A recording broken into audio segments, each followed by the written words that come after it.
mwasuza mutya ba mama mwasuza mutya batata mwasuza mutya ba sweet mwasuza mutya ba mikwano mwenna mukama abakumya atya oludda lweyo njagala gamba nti olunaku olwaleero lunaku lulungi lunaku lwa kisa lunaku lwa kitiibwa lunaku lulungi mukama lwakoze mukama lwatuwadde nate amaca gano amalungi programu omukisa gw'okumaca nate yekedde lukeseza tukedde nate olunaku olwaleero twagala kwebaza katonda olwammwe mwenna twagala kwebaza katonda olw'obulamu bwammwe twebaza katonda olw'ebyo byakoze byonna okuyita mu kuva ku lunaku olw'eggulo olw'emmande okuva ku lunaku olw'essande mwenna abaalimu mu saavisi olunaku olw'eggulo mwenna bye mwabadde mukakalabyako mukama yebale kubasobozesa mukama yebale kubawa buwanguzi nammwe abatasobodde kufuna byemumadde mwagala tukirize katonda nti olunaku olwaleero nalwo mukama agenda kubanga akola birungi byereere amiina so n'olw'ensonga eyo amaca g'olunaku olwaleero lunaku nate lunaku lwakubiri lukedde twagala kwebaza katonda olw'olunaku luno twagala kwebaza katonda olunaku luno lwakoze twagala kwebaza katonda olw'obulamu bwatuwadde twagala kwebaza katonda olw'ekisa kyatuwadde kyatutaddeko ffe okubeera abalamu twagala kwebaza katonda ne twagala ogamba nti ddala ffe baani mukama bakkiriza okubeera abalamu nate olunaku olwaleero ffe baani ffe baani katonda bakkiriza okubeera abalamu ffe baani katonda baganyiza okulaba ku lunaku luno olwaleero olunaku olulungi bwe luti wandibanga oli ewo naye nga olowooza nti ebibyo bikomye olowooza nti agwe ebibyo tebikyagenda mu maaso naye obulamu bwokka bwakuwadde bukumala okutegeeza nti katonda kyalina okumaliriza naawe obwo obulamu bwokka bwakuwadde kitegeeza nti katonda kyalina olugendo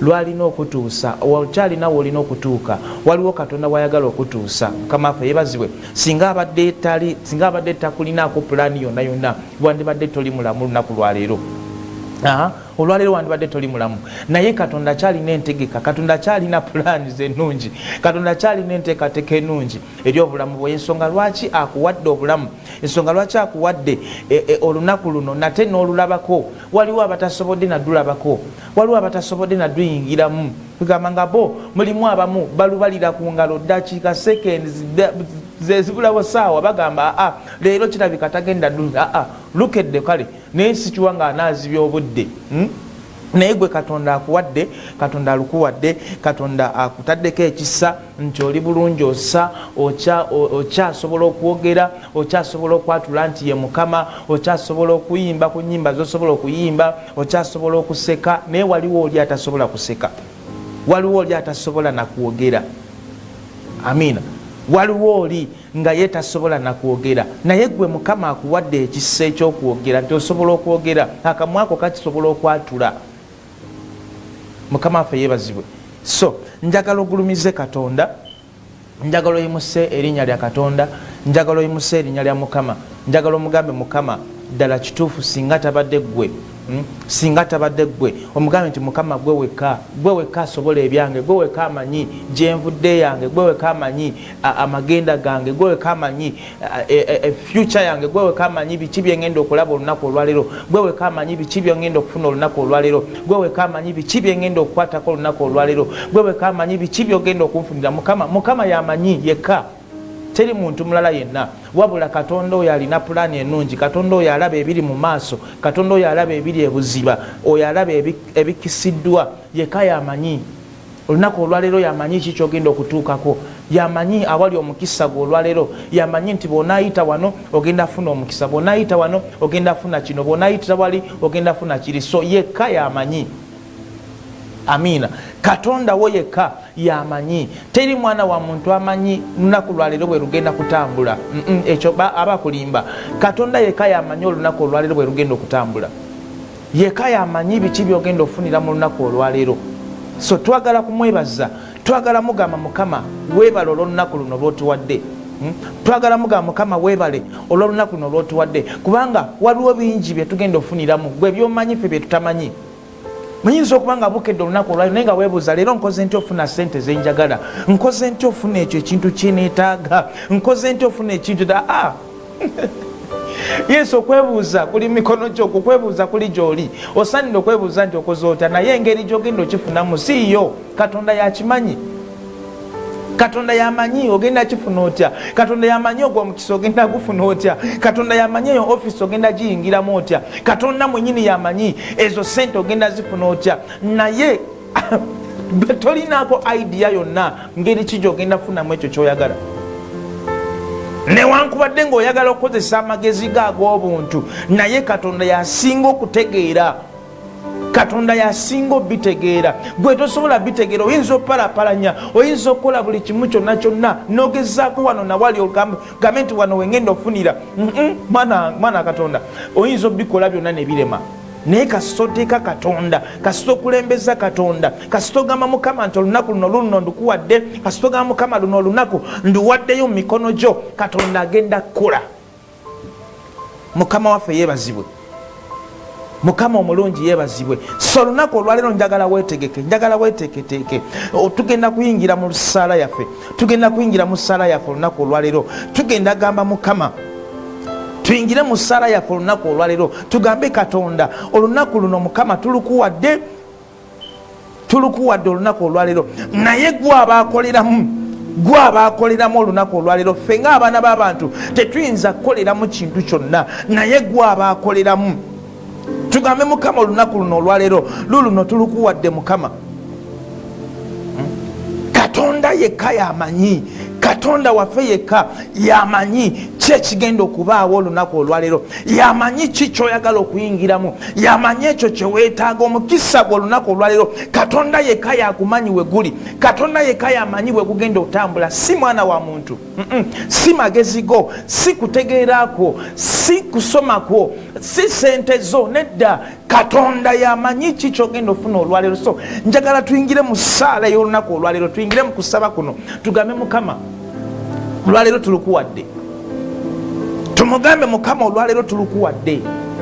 So bwe tuba nga tuluwadde Katonda, kitegeeza nti yamanyi buli kyonna kye tugenda ofuna, buli kyonna kye twagala yakimanyi.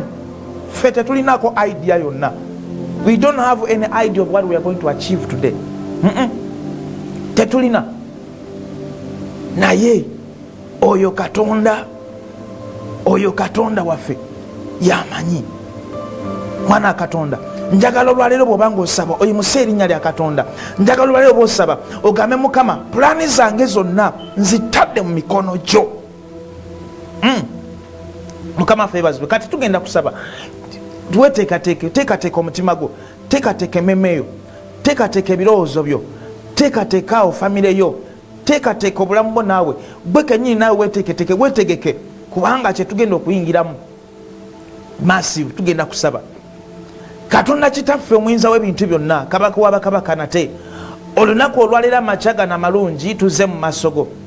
Mukama twagala okwebaza olw'ekisa kyo, twagala okwebaza olw'omukono gwo ogw'amaanyi, twagala okwebaza olw'ettendo lyo, twagala okwebaza Mukama olw'amaanyi go, twagala okwebaza olw'olunaku luno olwaleero Mukama lw'otuwadde. Katonda waffe weebale Mukama olw'obulamu bwaffe, weebale Mukama olw'ebyo by'okoze mu bulamu bwaffe mukwano gwange ssebo.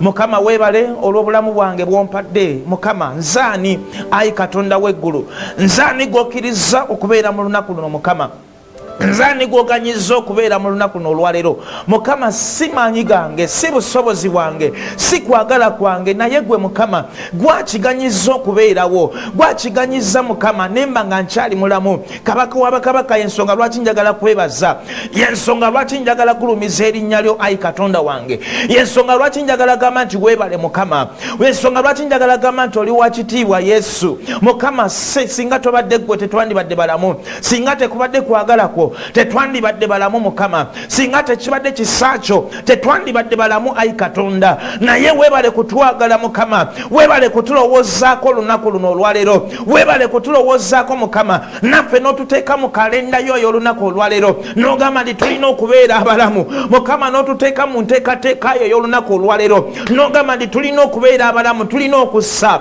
Mukama. Weebale omukago tuwadde tetulina sente ze tusasula mukama ne tusobola na kusasula muwendo tetusobola na kusasula muwendo gwa muko ogwo gwe tussa naye ayi katonda w'eggulu twagala gamba nti weebale olw'okutussako ekisa kyo weebale olw'okutwagala bw'otyo ayi mukama weebale mukama kubanga ffe tetusaanidde mu maaso go naye olw'ekisa kyo ekingi tusigala tugamba nti yesu gwe mukama olw'ekisa kyo ekingi mukama tusigala tugamba nti ye gwe kabaka w'abakabaka mukama olw'okutwagala olw'okutulowoozaako ayi katonda waffe olw'ekisa kyo ekingi ayi katonda waffe ssebo kubanga watukkiriza okubeera abaana bo watukkiriza okubeera abaana mukama bayibuli egamba nti bonna abamukkiriza yabakkiriza okubeera abaana be kabaka w'abakabaka ssebo tuyitibwa abaana ba katonda olwolwo ayi katonda waffe n'olunaku olwaleero katonda w'abakabaka abaana bo bazze mu maaso go nga bazze okwebaza abaana bo bazze mu maaso go mukama nga bazze ogulumiza erinnya lyo olw'ekyo ky'obawadde olw'ekirabo eky'obulamu mukama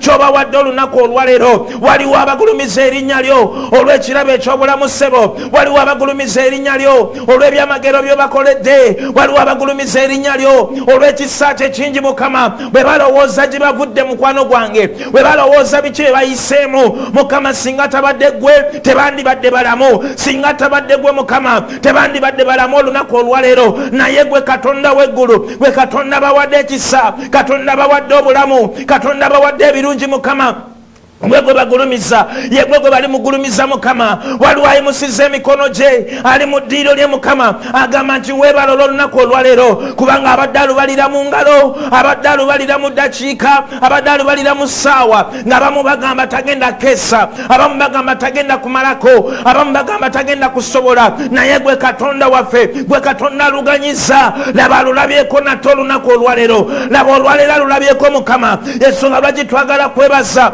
nga tugamba nti weebale ayi omwoyo omutukuvu tugamba nti weebale mukama katonda waffe ow'ekitiibwa tugamba nti weebale olw'olunaku olwaleero waliwo abadde ku ndiri mukama nga tamanyi oba anaakeesa waliwo abadde ku kitanda ng'agamba simanyi oba anaakeesa waliwo abadde ku okisigeni ng'agamba oba tamanyi anaakeesa naye mukama gwe katonda alukoze luno lwe lunaku lw'okoze nate lwe lunaku lw'otuwadde nate lwe lunaku lw'oyimusiza nate mu maaso gaffe tusobole okugulumiza lwe lunaku lw'otadde nate mu maaso gaffe tusobole okuyimusa erinnya lyo mukyala gweyimusa erinnya lya mukama mugambe nti mukama weebale mugambe katonda waffe weebale olw'ekisa kye kingi mugambe nti weebale mukama olw'okwagala kw'okungi mugambe nti weebale mukama olw'ettendo lyo ssebo mugambe nti weebale mukama kabaka w'abakabaka weebale kutwagala ssebo weebale kutulowoozako mukama fe abaali tubasaanidde abange bw'ojjukira biki byokoze ogamba mutima gwo ti tosaanidde nakwatula linnya lye tosaanidde nakusembera ku namulondo ye bw'ojjukira biki byoyogedde mukama asaanira otusaasira ye katonda asaasira ye katonda asonyiwa ye katonda w'ekisa ye katonda atusaasira bassebo ne bannyabo tulina katonda asaasira tulina katonda asonyiwa byonna bye tukoze ebibi mukama n'atusonyiwa byonna bye tukoze ebitasaana bwe tusaba n'atusonyiwa talinga mwana wa muntu titagenda kutusonyiwa titagenda kutusaasira naye bw'omusaba n'omugamba mukama nsaasira awulira okusaba kwo n'akusonyiwa n'amacago olunaku luno olwaleero gamba mukama byonna byenkoze ebitasaanidde mu maaso go byonna byenkoze ebitali bya butuukirivu mukama ebindeetedde okwayawula ku kwagala kwo mukama nsonyiwa ebindeetedde okwegayawula ku kisa kyo nsonyiwa mukama kabaka w'abakabaka onsaasire mukama ayi omwana wa dawudi Batimayo yayimusa eddoboozi lye n'agamba onsaasire Batimayo yayimusa eddoboozi lye n'agamba omwana wa Dawudi onsaasire olunaku olwaleero kabaka w'abakabaka naffe tuyimusa amaloboozi gaffe otusaasire mukama waliwo bye tukoze bingi ebitasaanidde mu kwagala okufuna ssente mukama waliwo bye tukoze ebitagwanidde mu kwagala okufuna emirimu waliwo bye tukoze ebitagwanidde mukama ebitakusanyusa ebitakuwa kitiibwa mukama ebitayimusa linnya lyo naye tusaba otusaasire, tusaba otusonyiwe Mukama. Abamu mu kwagala ofuna ssente, abamu kwagala ofuna emirimu Mukama tusaddaase banaffe, abamu kwagala ofuna emirimu Mukama tusaddaase abaana baffe, abamu kwagala ofuna emirimu ssebo mu kwagala okufuna ssente tusaddaase ebintu ebimu, naye Katonda waffe tusaba otusonyiwe Mukama. Tunaze n'omusaayi gwo, tutukuze n'omusaayi gwo Mukama, tusobole okuba nga tutuukiridde, tusobole okuba nga tusaanidde Mukama. Katonda kuwa bakabaka amachagalero, olira omukazi oyo Mukama, olira omusajja oyo ayi Katonda, olira omusajja oyo Mukama ali mu kwenenya mu maaso go, olira omukyalo oyo Mukama ali mu kwenenya mu maaso go. Kitange omwagalwa, saasira amachagalero, kitange omusumba omulungi, saasira enkya ya leero Mukama. Totuvaako ssebo, totwabulira Mukama, totwabulira amachagalero, naye twetaaga ekisa kyo. Totwabulira amachagalero, naye twetaaga ekisa kyo. Waliwo baganda bange Mukama abali mu kusaba essaawa eno, waliwo baganda bange Mukama abali mu kwegayirira. Eddakiika eno Mukama kitange tugitadde mu maaso go, eddakiika eno Mukama tugitadde mu maaso go Mukama. Olunaku luno olwaleero tulutadde mu maaso go ssebo. Kabaka w'abakabaka, we Katonda yatonda eggulu n'ensi Mukama. Bayibuli egamba ti watumanya nga tetunaba na kubaawo, watumanya nga tetunaba na kuzaalibwa. Kwe Katonda alina pulaani ennungi eri obulamu bwaffe Mukama. Olunaku olwaleero ssebo tulutadde mu maaso go, olunaku olwaleero Mukama tulimusiza mu maaso go. Nyimusa abakyala bano Mukama n'abasajja bano mu maaso go, nyimusa abantu bo ssebo mu maaso g'amachagalero abali ku puroguramu ya leero, abali mu kusabamu nange Mukama. Mbayimusa mu maaso go, abali mu kwegayirira mbayimusa mu maaso go Mukama. Waliwo omukyalo oyo ssebo, mweyimusa mu maaso go ssebo. Katonda w'eggulu, Katonda omuyinza w'ebintu byonna, Katonda wange taata, we Katonda yamanya, wamanya omukyalo oyo Mukama nga tanaba na kubaawo, wamanya omusajja oyo Mukama nga tanaba na kuzaalibwa, wamanya omuntu oyo Mukama nga tanaba na kutumanyibwa, ng'ensi tenaba kumumanya Mukama. Gwe wamumanya ng'ensi tenaba mutegeera, gwe wamutegeera Mukama ng'ensi tenaba na kumwagala, gwe wamwagala ssebo. Weebale Katonda w'eggulu, weebale Katonda wa Ibulayimu, weebale Katonda wa Isaaka, kabaka w'abakabaka, weebale kutwagala Mukama, weebale kutwagala ssebo. Waliwo omukyala akedde ali mu kwegayira ssebo olw'olunaku luno olwaleero, waliwo omusajja akedde ali mu kwegayira Mukama olw'olunaku luno olwaleero. Kabaka w'abakabaka, nga bwe kyawandiikibwa ti abantu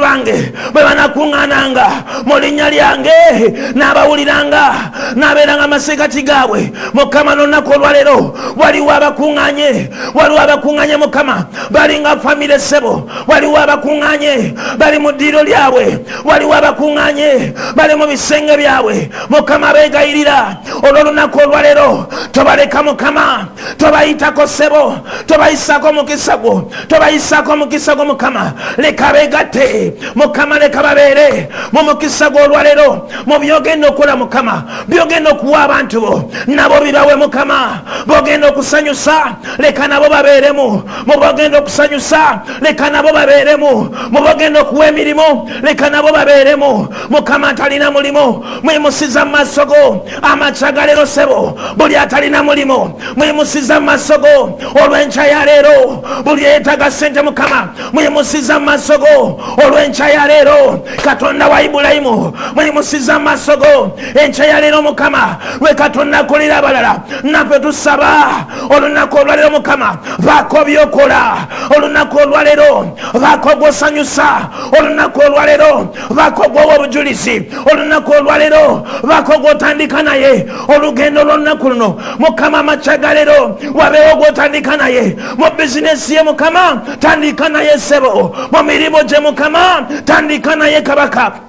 Katonda waffe ssebo, buli wagenda otandika Mukama tandika nabo, kubanga ffe tuli banafu, tetusobola Mukama, ffe tuli banafu Mukama, tetusobola kuyimirira, tetusobola nakwogera, naye Mukama we Katonda yogera ne kiba. Yogerera omukyalo oyo Mukama, yogerera omusajja oyo Mukama, yogera ku lw'omusajja oyo, yogera ku lw'omukazi oyo Mukama eyeetaaga omulimu wonna wagenda ogusaba gwaba amwogerera Mukama. Bizinesi ye ssebo Mukama gyogerere, yogerera bizinesi Mukama gwabafuuka kalango gwabamulangira Mukama langa bizinesi y'omusajja oyo langa bizinesi y'omukazi oyo Mukama wali ku mudaala gwe kabaka wabakabaka wali watunda ennyanya wali watunda Mukama wali watunda byonna wali watunda eggobe wali watunda ebintu Mukama wali mu dduuka lye wali mu katale Mukama saba gamba Katonda wo mugambe Mukama olwaleero tandika nange ssebo tandika nange Mukama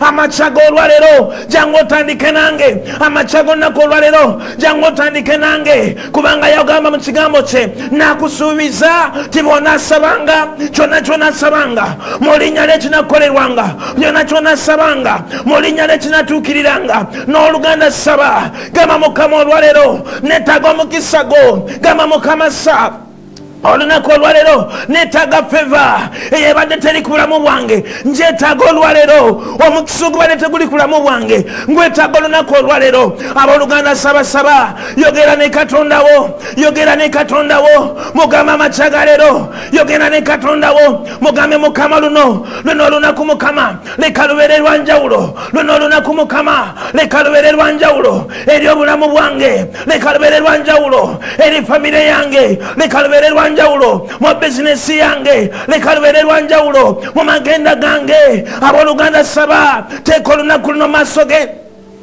yimusa erinnya lya Mukama yimusa erinnya lya Katonda yimusa erinnya lya muganda wange yimusa erinnya lya ssebo nnyabo yimusa erinnya lya maaso ga Mukama gamba Mukama olwaleero ndutadde mu maaso go gamba Mukama olunaku olwaleero ndutadde mu maaso ga Mukama gwe weka asobola okuyamba gwe weka asobola okunyimusa gwe weka asobola okumpanirira gwe weka asobola okuntaasa nonzija mu mbeera Mukama embeera y'okusekererwa nonzija mu mbeera Mukama embeera y'okubulwa nonzija mu mbeera Mukama embeera y'okwebuuza ebibuuzo nga siraba ansa yaabyo Mukama yamba olwaleero wabeewo omukyala gwoyamba wabeewo omukazi gwoyamba wabeewo omusajja gwoyamba mu bizinesi ye Mukama eyebadde eringa evulugwa eyebadde eringa eggwenda okugwa Mukama yamba oyimuse nate Mukama wayogera mu kigambo kyo n'ogamba kabaka wabakabaka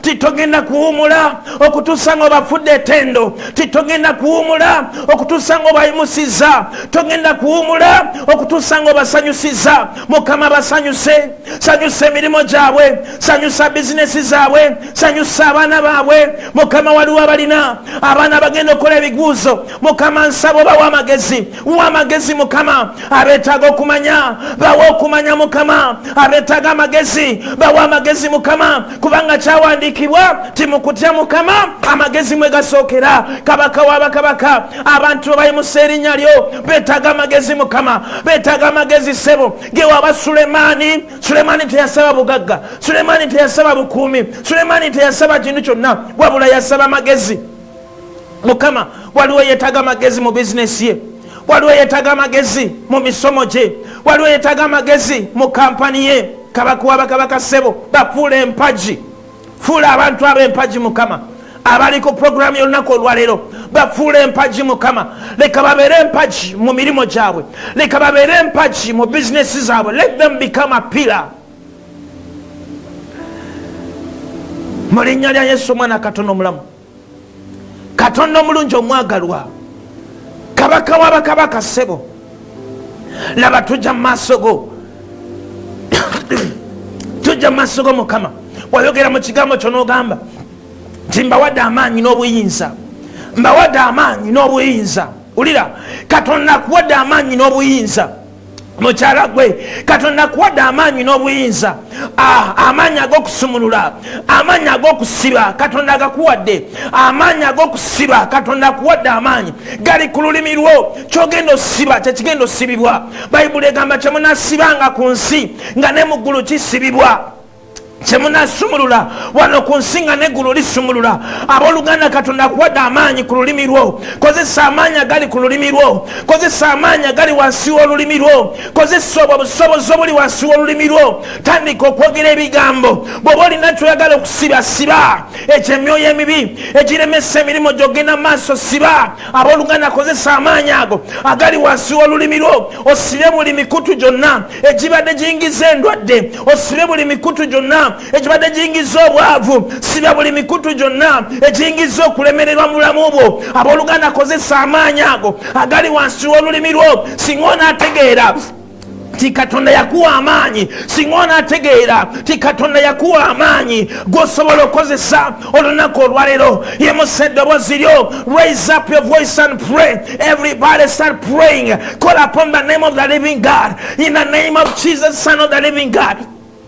We break and bind every evil spirit. We break and bind every evil powers that wants to destroy our future. Agamanya gagalo sanyawo future yaffe, amagenda gaffe olunaku olwaleero. Tukutula buli maanyi gonna, tumenyamenya buli myoyo gyonna, tugiteeka wansi w'ebigere byaffe. Tulagira mu linnya lya Yesu okuvaawo, tugiragira okuta give ku bizinesi zaffe, give ku baana baffe, give ku mirimu gyaffe. Egyo emyoyo gyasiba emirimu gyo, egyo emyoyo gyasiba amagenda go. Abange buli wogezaako okubaako kyokola kyekifa tekiyitamu, waliwo ekyatuulamu, waliwo omwoyo mubi ogwatuula mu bizinesi yo. Buli lwobako eddala lyotuukako nga bizinesi yedda wansi, buli lwobako lebo gyotuukako nga waliwo ekikukuba. Olwo olunaku olwaleero tukuba buli maanyi gonna, tukuba buli myoyo gyonna, tusanyawo buli ndagaano zonna ze wayingiramu mu tamanya ne mukumanyako. Waliwo bye wakola ng'omanyi nti onoonya kubeerwa, ng'omanyi nti onoonya mirembe, onoonya kubeera bulungi, n'oyingira mu ndagaano ezimu. Waliwo n'endagaano ezimu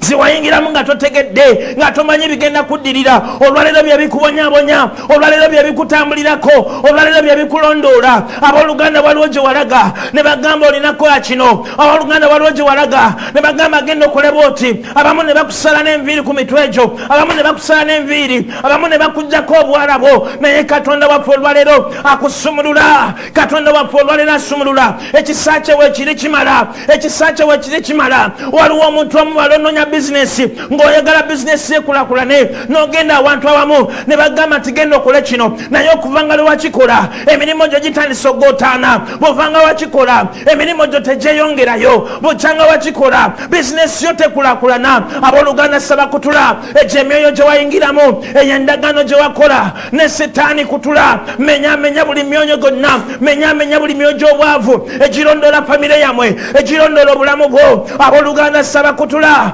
Egyo emyoyo egibuza sente, egyo emyoyo egibuza sente, n'okwata sente ne zibula nga tomanyi nakyo zikozeemu. Waliwo emyoyo egimu egibba sente mu bulamu bwo, sente zikuyita mu ngalo. Abooluganda saba kutula, egyo emyoyo gyonna egikwakula sente zo, emyoyo gyonna egy'okubuzaabuzibwa, emyoyo gya confusion, we break them and render them powerless in the name of Jesus, Son of the living God. Father, I pray that your people may be set free. Father, I pray that may you set your people free. Father, I pray that may you set them free, oh Lord, from every bondage, from every captivity, in the name of Jesus, Son of the living God. Mukama kutula buli maanyi gonna gabatambulirako, every spirit that is haunting them, the spirits of poverty, the spirits of sickness, the spirits of failure, in the name of Jesus, the spirits of lack in their life, we break them, we rebuke them, we command them to lose your people, we command them to lose them free, in the mighty name of Jesus, Son of the living God. Father, I pray that your people are blessed. I pray that may you bless your people. May you bless the work of their hand, as you promise in your word that you shall bless the works of our hands, O Lord. That whatever we lay our hands upon shall be blessed. May you bless them. May you bless them, O God, and may you give them favor. May you favor them, O Lord. Mukama bawo kuganja, leka bawo kuganja Mukama, leka balabo kuganja ko lwalero, leka balabe kisacho lunako lwalero, leka balabe favor lunako lwalero, balabe kisechenja lunako lwalero mu business zaabwe, leka balabe kisolo lunako lwalero mu mirimo gyabwe, leka balabe kisolo lunako lwalero. Hey, mu linnya lya Yesu mwana Katonda omulamu, leka wabewe kisechenja ulo ekibegattako lunako lwalero. Mukyala gwe nangiridde ekisa kya Katonda ekyenjawulo ekyegatta ku bizinesi yo. Nangirira ekisa kya Katonda ekyenjawulo ekyegatta ku mirimu gyo. Nangirira ekisa kya Katonda ekyegatta mu bizinesi yo olunaku olwaleero nga kyawula buli kyonna ekitagasa, nga kyawula buli myoyo gyonna emibi, nga kikwawulako buli kyonna ekitagasa, nga kikwawulako buli kyonna ekitakuzimba. Mu linnya lya Yesu olwaleero Katonda waffe agulumizibwe, alabisibwe mu mirimu gyo. Erinnya lya Katonda leka lirabisibwe. Ekisa kya Katonda leka kirabisibwe. Mukyala gwe, nangiridde omukisa gwa ssente mu bulamu bwo. Nangiridde omukisa gwa ssente mu mikono gyo. Nangiridde omukisa gwa ssente olunaku olwaleero. Leka ogende olabe omukisa. Genda olabe omukisa gwa Katonda. Genda olabe ekisa kya Katonda eyeetaaga emirimu. Olina application yo gikutte eyeetaaga omulimu. Olina kyonna kyogenda okozesa. Olina driving permit yo. Olina passport yo gyoyimusiza maaso ga Mukama. Nangiridde stamp ya Katonda okwonemu. Nangiridde ekisa kya Katonda. Leka Mukama avaluwinge. Leka balabe ekyo kyokutte. Katonda akwogerera olunaku olwaleero. Katonda akusookeyo olunaku olwaleero. In the name of Jesus, Son of the living God, we glorify your holy name. We give you all the praises, Lord. We give you all the honor. Mukama waliwo mikwano gyaffe bali ku Facebook Mukama kwe bali. Waliwo abali ku Facebook Mukama nawo bagamba Katonda waffe olunaku olwaleero we need your favor. Bagamba olunaku olwaleero we need your breakthrough. Bagamba olunaku olwaleero we need the financial breakthrough. Mukama kibawe, kibawe ayi Katonda wange, kibawe Mukama. Abeetaaga financial breakthrough, abeetaaga favor, abetaga magezi Mukama gabawe. Bulinnya lya Yesu Omwana Katonda omulamu. Waliwo abali Oman, tiimu Oman, waliwo abali Dubai, waliwo abali Saudi Arabia, waliwo abali Qatar Mukama, waliwo abali Mbarara, tiimu Mbarara Mukama, bonna bawe omukisa,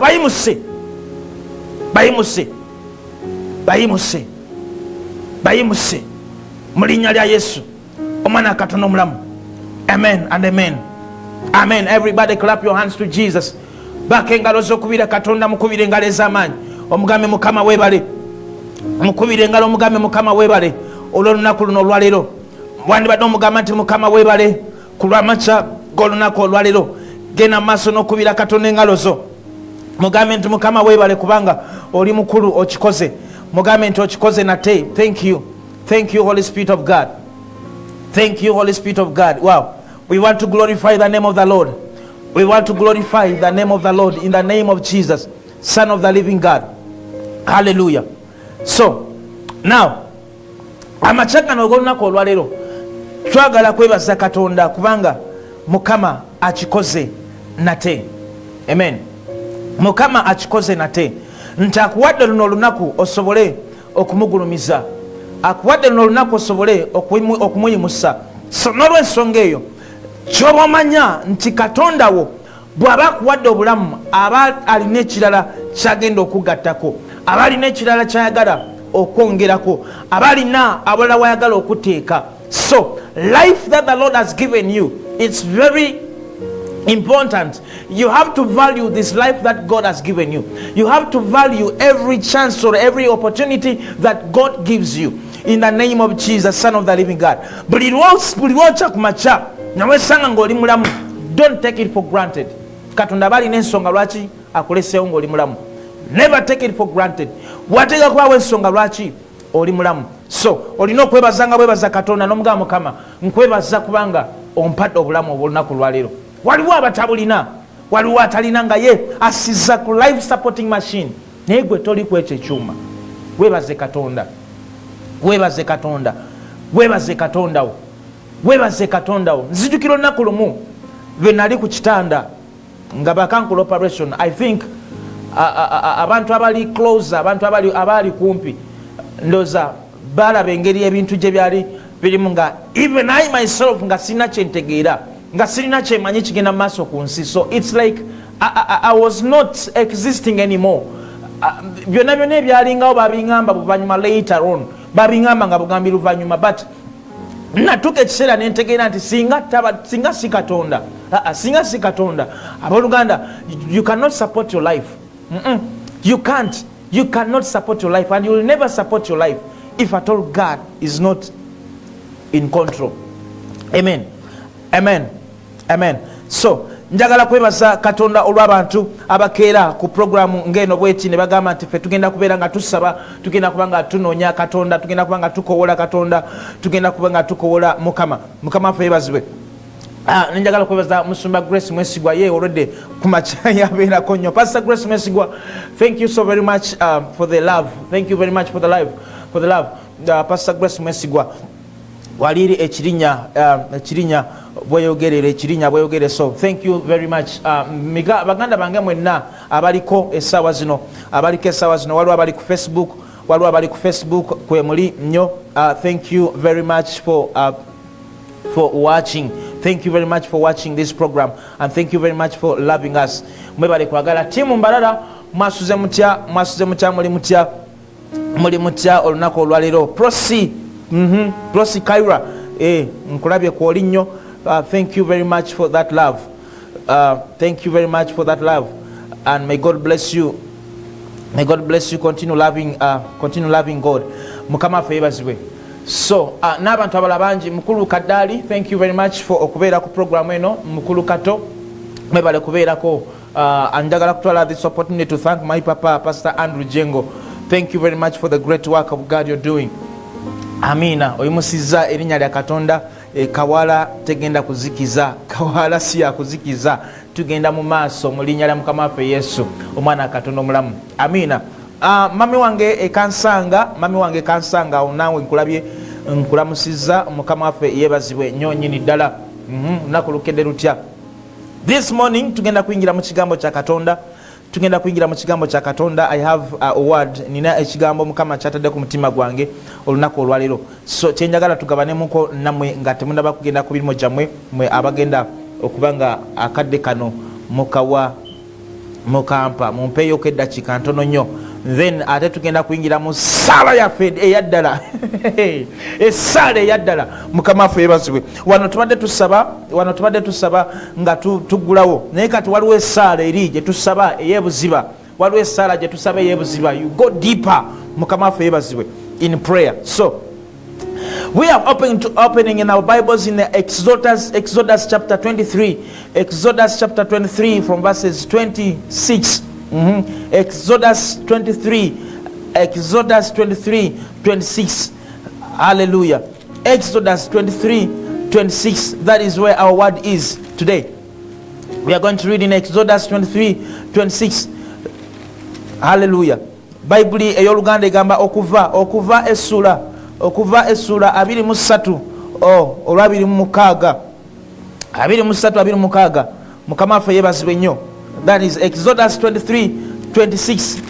We are going to read from there in the name of Jesus, Son of the living God. Bible egambye bweti 23 okuva. Bible egamba negamba bweti nti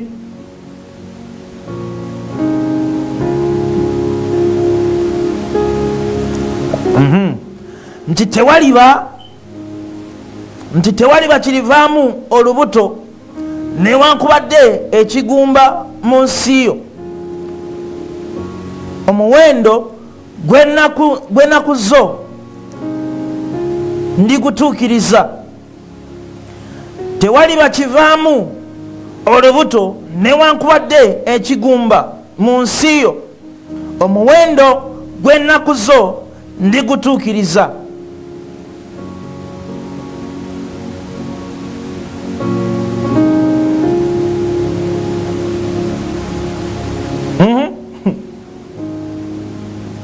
Mukama waffe yeebazibwe. Bible egambye nti tewaliba kirivaamu nate lubuto mu nsi yo. Kubanga there is this spirit. Today I'm going to talk about the spirit of miscarriages. The spirit of miscarriages. Hallelujah. The spirit of what? Miscarriages. Kyomwoyo w'okuvaamu kwegamba the spirit of miscarrying. The spirit of miscarrying. Nti miscarrying kitegeeza, miscarriage kitegeeza nti oba ositudde ekintu naye oba natera okirabako ne wabaawo ekibawo n'okifiirwa. Miscarrying you carry something and then the time comes, you miss it. After you carrying it for a long time, the time of expecting to see its fruits or expecting something from it, then you miss it. Instead of rejoicing of what you're carrying, I always give an example to women. I always give an example of the women. These women always carry these pregnancies for 9 months. Emyezi mwenda babasudde olubuto. Kyekyokulabirako kyenjagala obbawa. Emyezi mwenda omukyala abasudde olubuto asuubira okuzaala. Omukyala abasuubira okuzaala after emyezi mwenda. Naye ng'emyezi omwenda teginaba kuggwako asudde olubuto okuva ku mwezi ogusooka. Ekyewuunyisa ayinza odusitula emyezi 7. Mu myezi 7 olubuto ne luvaamu. Oluusi olubuto ne luvaamu ku myezi 4. N'agamba yamisinze. She miscarried. Praise the name of the living God. Ositula ekintu nakisitula okumala ebbanga ng'osuubira okirabako, ng'osuubira okisanyukiramu, ng'osuubira okuba nga naawe kigenda kuwa essanyu, but something happens and then you miss it. Ne wabaawo ekibaawo n'okifiirwa. Mukama ffe yeebazibwe. Ne wabaawo ekibaawo n'okola ki? N'okifiirwa. Mmwe bw'otunuulira abaana bava mu nda ya maama wammwe, bw'otunuulira abaana bava mu nda ya maama bwe muli, nga bwe mutambula, you always have this spirit of miscarrying. You have a spirit of miscarrying. Begamba ogenda n'osuubira omulimo, n'osaba omulimo, ne bagukusuubiza. Bw'omala okusuubiza omulimu ogwo, n'otandika okukola bulungi, n'otandika okukola omulimu ogwo, n'ogenda ku mulimu n'okola, but mu maaso awo wabona nti n'otandika olaba ku bibala by'omulimu ogwo ne wabaawo ekibaawo. They chase you from work. Nga tonaba na kulaba ku bibala, nga tonaba na kusanyukira ku ogwo omulimu, tonaba na kubeerako, tonaba na kulaba ku ssanyu lyagwo. You are sucked out. Mukama yeebazibwe. Kino ekintu kya miscarrying, this thing of miscarrying, kitera nnyo kubeerawo nti you expect something and then you're hoping for something for a long time, and then you believe God and you're like, God, this is what I want, this is what I want to achieve, and God helps you and He gives it to you. But akaseera bwe kasembera, akaseera buli lwe kagenda mu maaso, then you're like, you are about to reach on what you want. You are about to reach in what you've been praying for. You are about to see the fruits of what you've been praying for. Then something is going to happen immediately. You're going to lose it. Take an example of a woman who is carrying a pregnancy for 9 months, expecting a baby after 9 months. But before 9 months, something happens. Something comes to happen. Before even 9 months, something comes to happen, and then she miscarries the baby. She miscarries the pregnancy. Praise the name of the living God. Waliwo omulimu gwali osuubira, waliwo omulimu gw'obadde osuubira ng'ogwosaba, ng'ogamba Mukama guno omulimu ngwetaaga, Mukama kino ekifo nkyetaaga, Mukama n'akuyamba n'akikuwa. But oba tunaba natandika kyeyagaliramu, ne wabaawo ekibaawo. And then you wind up miscarrying it. You wind up omaliriza buli kimu kyonna kifudde kikomye. Essanyu lye wandibadde nalyo ng'oli mu kino ekintu ky'obadde osabira. Twala ekyokulabirako eky'omukyala. Omukyala abeeramu omusanyufu singa aba amanya nti agenda kuzaala. Amiina. Bw'amanya nti agenda zaala, wabulayo emyezi 2 azaale, essanyu lyabeera nalyo ng'agamba kyensitulidde ebbanga ngenda kirabako, kyensitulidde okumala ebbanga ngenda kirabako, ngenda kizaala. I'm going to push it out and I'm going to carry it. I'm going to see the smile. People are going to see my smile. Naye wakati awo something happens. Essanyu lye lyabadde asuubira ne ligwawo. Basebo ne banyabo, waliwo ekintu ekyabaawo nekikukwakulako essanyu lyo, nekikubbako essanyu lyo, nekikutwalako essanyu lyo. Kale essaawa zino neeboogera ku bigambo ebimu ebinene tokyabikiriza kubanga you miscarried it. tewakyali kirala kyonna kyolina kyewali osuubira kyewali ositulidde okumala ebbanga. Abooluganda ositudde empapula zo qualifications ositudde okumala ebbanga ddene ng'osaba omulimu. Mukama akuyambye ofunye omulimu, but the devil tricks it or the devil makes it in some way somehow omulimu ogwo n'ogufiirwa. Kitegeeza you have the spirit of miscarrying. You have the spirit. Guno mwoyo gukutambulirako. Basema ne banyabo osabye emirimu, you so far gone to places okoze emirimu egiwera 10 naye nga teri mulimu gwo wangalirako. Buli mulimu gwogendako bumaliriza bakugobyeyo. Buli mulimu gwogenda okola omaliriza towangaddeeyo. You have the spirit. Guno mwoyo gukutambulirako. Olina okufinding out lwaki buli mulimu ogwengenda okola sikolayo kumala bbanga, oba okolayo omwezi gumu, omwezi ogwandibadde ng'ogwokubiri nga atlist bagenda kuba nga bakwongera ku musaala. Mu kifo ky'okwongera omusaala ogobebwa, banno ne babongera omusaala, gwe n'osigalira ku eyo level, gwe n'osigalira ku eryo eddaala, because there is something that is haunting you, there is something that is moving, there is something that is on your life that you've not yet discovered. But once you discover this kind of spirits, God is going to set you free. Once you discover what is haunting you, njagala Katonda kuwa mwoyo w'amagezi, omwoyo w'okubikulira, olunaku olwaleero otegere kino ekintu kye njogerako. Nagambye twala ekyokulabirako eky'omukyala. Omukyala agenda n'abeera olubuto ng'asuubira mu ngeri yonna, oba kyetaagisa oba kikola kitya, agenda kuzaala. Naye awo wakati nga tanaba na kusindika mwana, nga tanaba na kutuuka ku period esindika mwana, myezi 6, myezi 4, myezi 5, ogenda kuza nti omukyala olubuto lwavuddemu. Ya miscarrying. Praise God. Ya miscarrying.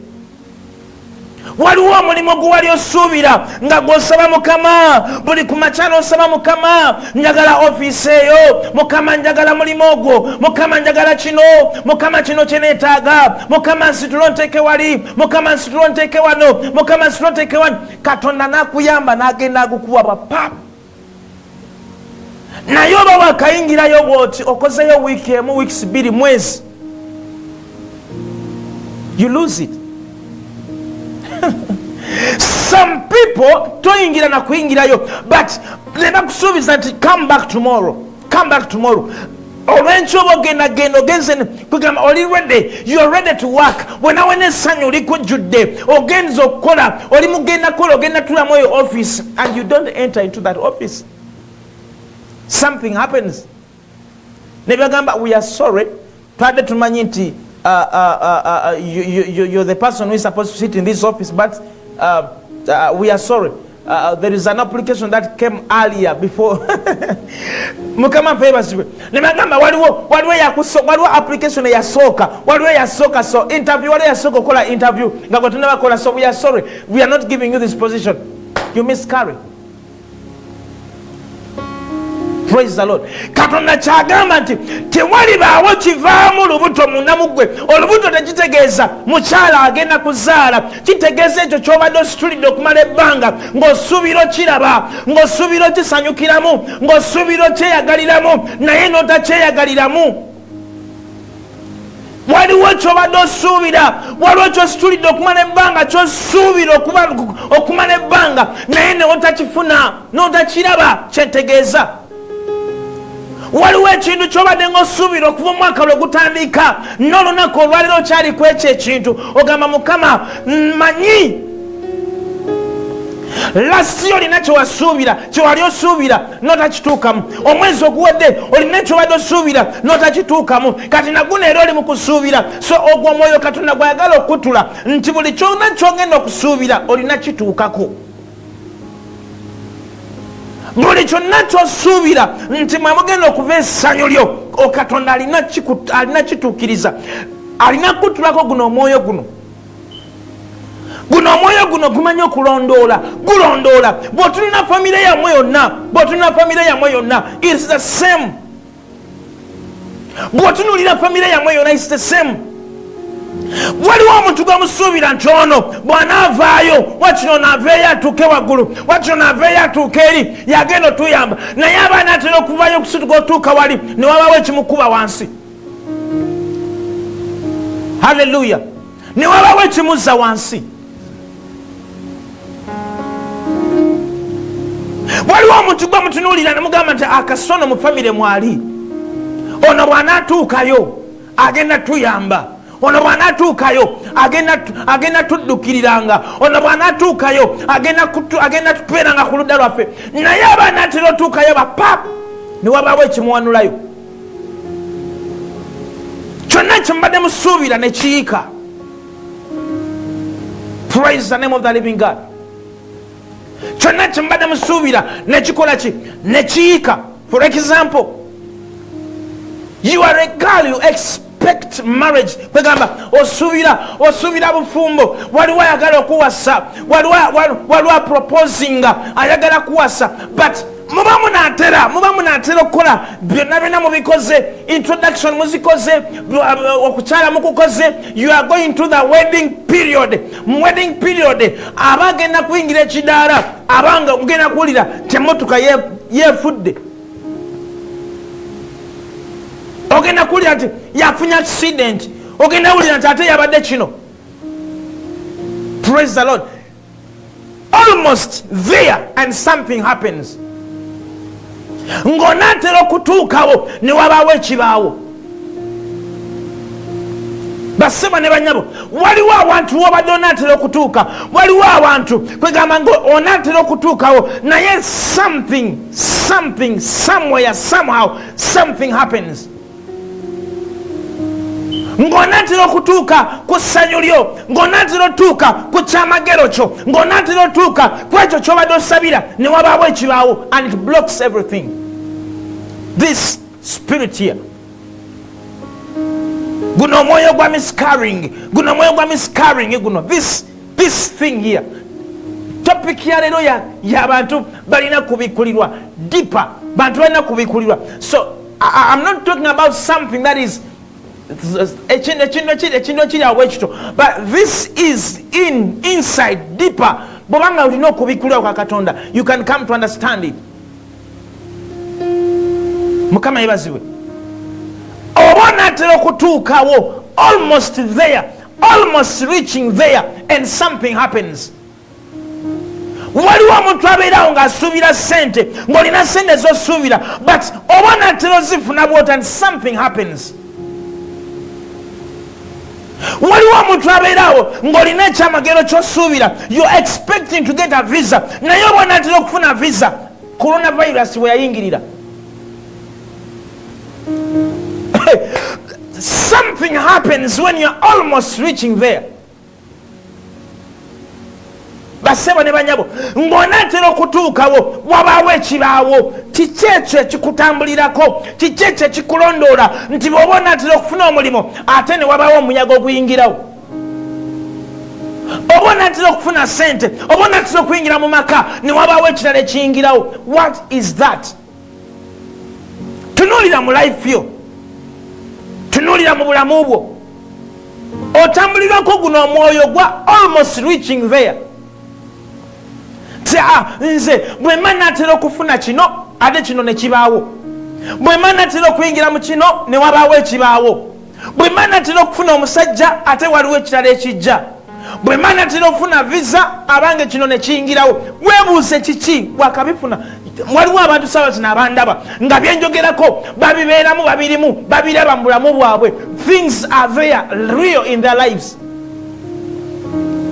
Mukama affe yeebazibwe. Mukama yeebazibwe. Oba naatera okufuna ssente nti oli akubidde ti ngenda kakuteereko kati saawa zino, kakuteereko kati. Oba naatera ozifuna bwoti ne wabaawo ekirala ekiyingirawo. Weebuuze lwaki ebintu bitambula bwe biti mu bulamu bwange? Lwaki mu bulamu bwe ebintu bitambula bwe bityo? Why is it that there are certain things that are happening in your life that you don't understand? There are things that are happening in your lives that you're not understanding, and you have to pray. Olwaliro tugenda kusaba tugambe Mukama buli mwoyo wonna omwoyo w'okusuubira ne tutatuukawo ekyo kikutule. The spirit of miscarrying is supposed to break this night. Mu linnya lya Yesu Mwana Katonda omulamu, ekyo Katonda alina kikutula kubanga agambye tewagenda kubeerawo nate mwoyo wa kuva mu lubuto. There is no more spirit of miscarrying. Ulira agambye tewalibaawo nate kigumba oba tewalibaawo nate kiva mu lubuto newankubadde ekigumba mu nsi yo. Ulira newankubadde ekigumba mu nsi yo. Gwe musajja gwe mukazi gwe gwabadde tofuna byoyagala kufuna nga tobifuna, ekyo kyoyo tekigenda kuddamu otambula kulamu bwo. Ekigumba kiri nti kitegeeza nti gwe ebintu ebimu hallelujah, oh my goodness. Wow. Singa owulira kyempulira wano mu studio olunaku olwaleero. Ekigumba ekintu, when someone talks about barrenness, naku assurance nti tewagenda kubeerawo kigumba nate, tewagenda kuddamu kubeera kigumba, kintu kyonna kigumba mu nsi yo. Kitegeeza nti gwe bizinesi yo erina kuzaala, ekintu kyoteekako omukono kirina kwekubisaamu. But you're doing a business, naye nga business gyokola terina magoba geyingiza, business gyokola sente zofunamu era ziringa, you're eating up your capital, you're spending your capital in some other things. Mukifo kiwandibadde okozesa amagoba okukola ebintu ebirala, but you're using that same capital to do other things, whereby nti oluvannyuma lwa byonna business yo egenda kubanga eweddewo, terina bibala byezadde, terina baana bezadde. So it is becoming barren. Praise the Lord. It is becoming barren. So Bible kyebagamba tewagenda kubeerawo kigumba nate mu bulamu bwo. Some other people, you don't have even a single job, you don't have even a single thing that you're looking at. Kyogamba nti Mukama, this is what I want you to bless. You're living a lifestyle of barrenness. Tolina kyolaga, tolina kyosobola ku presentinga eri Katonda, and this is what I have, I want you to bless me through this. You're living a life cycle of barrenness. Ekigamba barrenness, it's not all about women. Kyono omukazi mugumba tazaala. We take it as an example nti omukazi omugumba tazaala, naawe oyinza okuba nga olina business naye nga tezaala. Tebala bibala, terina kibala kyevaamu, terina mwana gweveeta. That is how we have to move. That is the circle that we are moving in. Examples, I told you, example ya miscarrying tugirabira ku mukyala. Omukazi yenna bw'aba agenda okuzaala aba asuubira, omukazi yenna bw'abeera olubuto asuubira okupushinga that thing that she is carrying inside her. Asuubira okupushinga alabe ku ekyo kyabadde asuulidde okumala emyezi 9. Emyezi 9 okusitula olubuto, ekintu kyotalaba n'okitulira emyezi 9 munda mu ggwe. Obeera muli obeera ne kiri kyogamba nti I need to see this thing that I'm carrying. You are eager to see what is that you're carrying inside of you. That expectation that you have, nti kino nina okisindika, nina kirabako wali, kino ekibadde kimbuzaako otulo, kino ekibadde kinetera okubanga mboola kino mboola kiri. Mukama ffe yeebazibwe. Waliwo abantu abamu musadaasa obulamu bwammwe kwegamba nogamba nti sigenda kulya, wabula okutuusa nga ntuuse ku kino, sigenda kulya kino okutuusa nga kiri nkifunye, sigenda kulya nnyama okutuusa nga kino maze okifuna. Abamu ne mwerekereza ng'olina kyosuubira, naye mu kifo ky'okufuna ekyo kyosuubira you miscarry it. nomaliriza nga tokifunye. Mbagambye, there is this spirit of almost there. Nti omwoyo guno nti bw'oba onaatera okutuukawo nga naatera almost nga naatera okutuukawo and something happens. Praise the Lord. Baba naatera okuwasa, banaatera okukuba embaga ne wabaawo ekibaawo. Omwami anaatera okuzimbira, abaana atera okuzimbira and something happens. Abaana atera ogenda okwanjula and something happens. Abaana atera kwegamba waliwo ebintu ebibaawo mu bulamu bwo ne weebuuza nobuna naye ddala lwaki kino kiri kunze. Njagala otunuulire mu bulamu bwo, tunuulira mu bulamu bwo.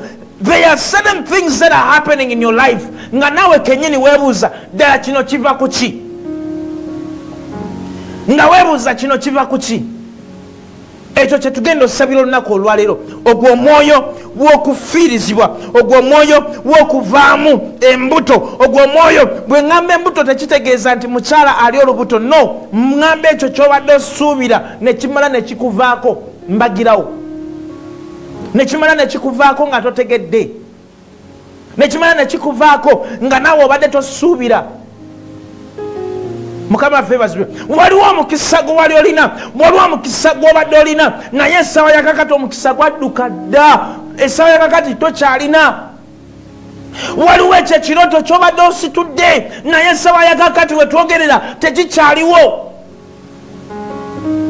Waliwo abantu abalina amagezi, kwegamba nga gw'obadde olina amagezi, ideas, nga waliwo abantu abamu bowa amagezi n'ogamba nti singa okola kino, singa okola kino kigenda kutuukira, naye kakati we twogerera nothing. There is a spirit that is moving in your life. There's a spirit that is haunting your life. The spirit of almost there and something happens. Ng'onaatera okutuuka ku kyamagero kyo ne wabaawo ekibaawo. Ssaawa ya kakati oli kwagala kufuluma ogenda kukola, abamu ogenda kusaba mulimu, naye waliwo ekintu ky'olina okutula. Waliwo abantu abamu bakatambulira omulimu ogwo okumala ebbanga eriwera, nga buli lwogendayo baba bagenda okukuwa nga bagamba waliwo eyasoose. Buli lwogenda baba bagenda okukuwa nga bagamba waliwo eyakusoose. So that spirit of almost there, twagala kikutula, twagala kutula omwoyo ogwo. Praise the Lord. Ogwo omwoyo gwe twagala okutula mu linnya lya Mukama waffe Yesu. Era ngenda kusaba n'abantu abagamba nze kirabika ogwo omwoyo kubadde ku bulamu bwange, mba natera okutuuka ku kino ne kibaawo, mba natera otuuka ku kino ne kibaawo, mba natera otuuka ku kiri waliwo ekibaawo, mba natera okukwata ku kino wabaawo ekibaawo. Kiki ekyo kye tukyagala tusabire? Kiki kyoyagala tukutule olunaku olwaleero? Bayibuli egambye nti tewagenda kubaawo nate mwoyo wakuvaamu wakufiirizibwa, tewagenda kubaawo nate kigumba munda mu ggwe. Olina okukwata kwekyo era olina okirabako, olina okubala ebibala, kirina okubalira ebibala mu linnya lya Yesu. Bw'ebeera bizinesi erina okulaakulana, naawe olabe ku bibala byayo. Bwe libeera dduuka lirina kukulira ku sipiidi eya waggulu era olabe ku bibala byalyo. We are going to break out the spirit of barrenness. We are going to break out the spirit of miscarrying. Mukama ffe bazibwe. Waliwo yangamba lwisene n'agamba nti yali amaze ofuna visa. Nga amaze ofuna visa agenda ku kisaawe. Naye aba almost nga anatira. Naye the devil is a liar. Mukama yebazibwe. The devil is a liar. Abaana atira okulinnya bw'ati ne wabaawo ekimukuba ku ttaka, ne wabaawo ekimukuba ku ttaka, ekimbe ekyava from nowhere ne kimukuba ku ttaka. Mukama yebazibwe. Yamaliriza bamuzizza ewaka, baba mutuuse ewaka n'atereera n'abanga atalina kyabadde. So wabaawo ekintu ekiba kikutambulirako nga tekyagala obeeko w'otuuka, tekyagala obeeko level gy'otuukako. Oba onatera okutuuka ku a certain level ne wabaawo ekiyingirawo ne kikkuba. Mukama yebazibwe.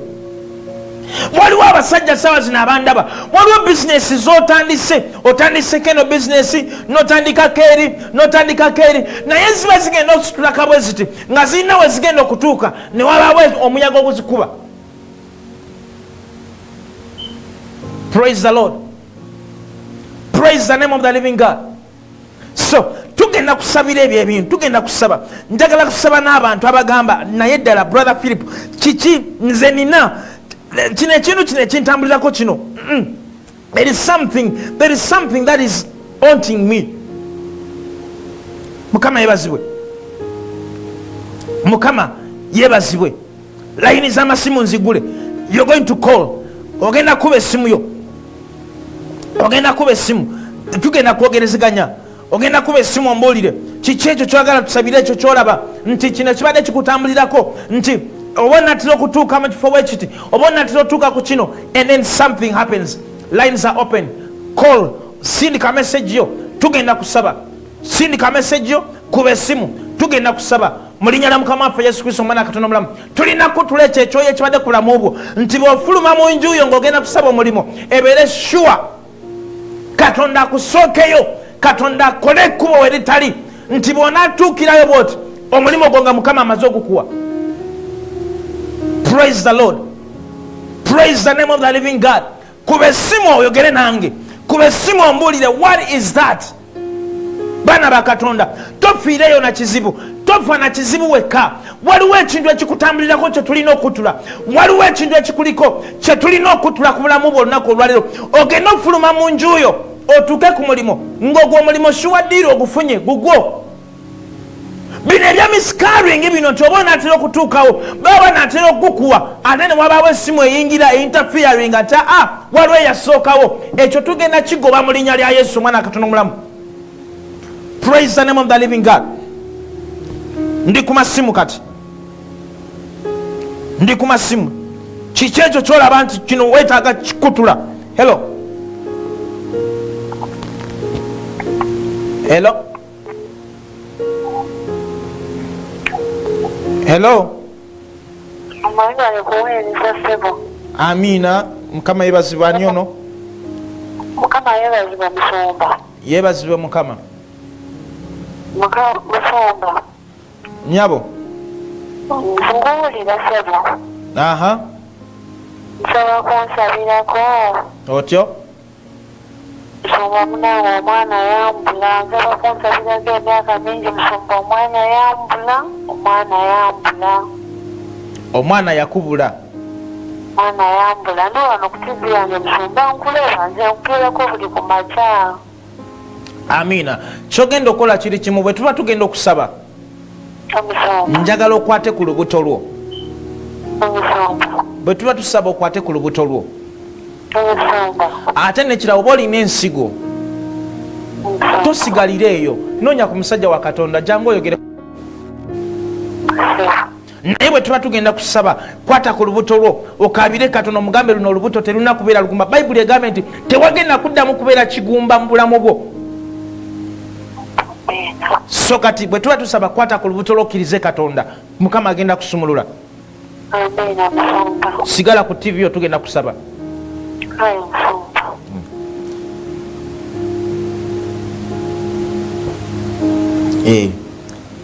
Bwe tuba tusaba ng'okubya essimu ne tuba nga tusaba kyoyagala ekyo kyoba okwatako ogambe Mukama this. Hello. Mukama yebazibwako Filipo. Yebazibwe Mukama. Nasuze bulungi wasuze otya mama wange? Ani?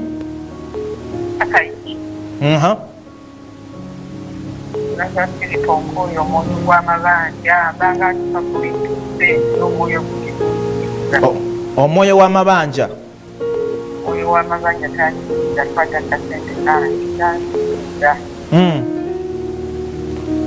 Webanga agenda okufuna kakapita atangira nekasaanawo yensirayo mu mabanja. Buli lw'obanga agenda ofuna ne wabawo ekiyingirawo n'odda mu mabanja. Sigala ku TV yo tugenda kusaba. Njagala tusabe Katonda. Njagala tukkirize Katonda. Katonda ku mulundi guno abeeko kyakola. sigala ku TV yo tugenda kusaba maama tovaako. Hello Musumba Mukama yebazibwe Mukama. Bansala kunsabirako. Aha.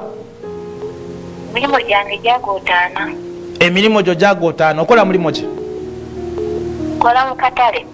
Okolera mu katale? Nikira kunsabirako nfune passport yo sabirako ne sisange bagenda mulongoosa. Ani? Ne sisange bagenda mulongoosa. Bamuyita ani? Bamuyita Naabirye Betty. Naabirye.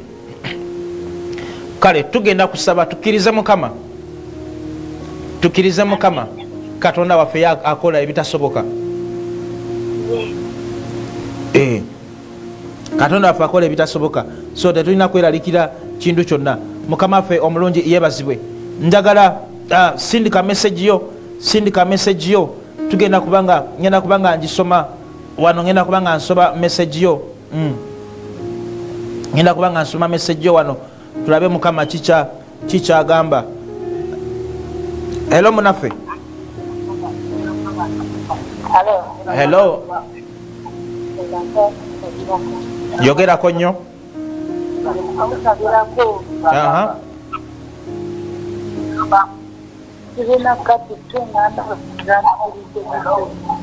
Lokola ki? Amabanja.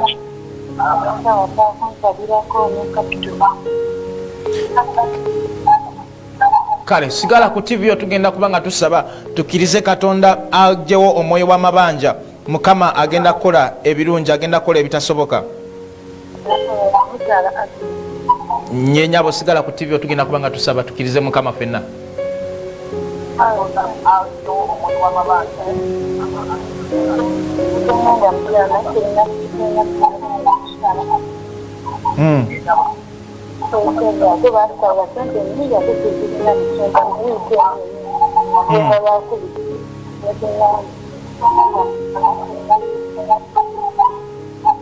Kale. Aha. Hello. Pastor Mukama yebazibwe. Amina yebazibwe Mukama. Wasuzootya Pastor? Nasuza bulungi, wasuza otya? Bana zikyensaba Mukama. Saba Mukama anfunireyo omusajja ogu. Omu bw'ati? Omu bw'ati. Mbakuyisani? Bampita Nanja Silivia. Osinziddewa? Nzidde Kalunga. Bw'oyagalayo Mukama akuwa omusajja omu yekka. Tukkirize Mukama agenda kuwa omusajja, ate omusajja gwagenda okuwa agenda kwanjula ate amala kube n'embaga mu linnya lya Yesu. Amina.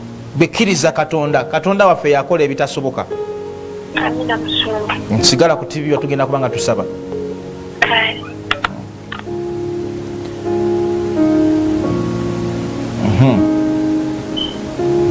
Hello. Hello. Yes, please. Hello.